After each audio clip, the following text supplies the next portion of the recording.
23 വർഷങ്ങൾക്ക് മുൻപ് Russian president Vladimir Putin ഒരു ദേശീയ മാധ്യമത്തിന് നൽകിയ ഒരു അഭിമുഖം അത് ഏറെ പ്രസക്തമാവുകയാണ്.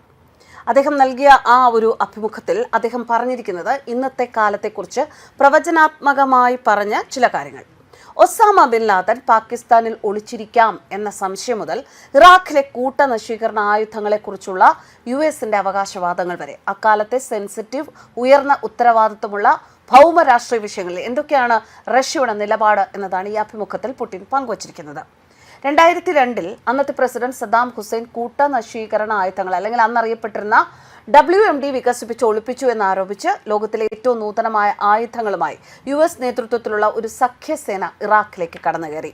ഇറാഖ് കൂട്ടനശീകരണ ആയുധങ്ങൾ വികസിപ്പിക്കുന്നില്ല എന്നും അവരുടെ കൈവശം അത്തരം ആയുധങ്ങൾ ഇല്ല എന്നും ഉറപ്പാക്കണം എന്ന US പങ്കാളികളുടെ നിലപാട് ഞങ്ങൾ പങ്കിടുന്നു.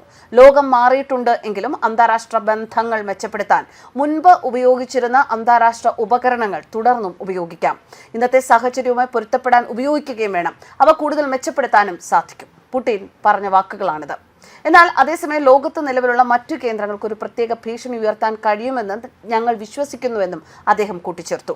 ഇന്ത്യയെ ഉപദ്രവിക്കാൻ വളരെ കാലമായി സ്റ്റേറ്റ് സ്പോൺസർ ചെയ്ത ഭീകരതയുടെ ദേശീയ നയം പിന്തുടരുന്ന പാകിസ്ഥാനെ ചൂണ്ടിക്കാട്ടി പാകിസ്ഥാനിലെ കൂട്ടനശീകരണ ആയുധങ്ങൾ തങ്ങളുടെ ആശങ്ക എന്നും അദ്ദേഹം പങ്കുവച്ചു.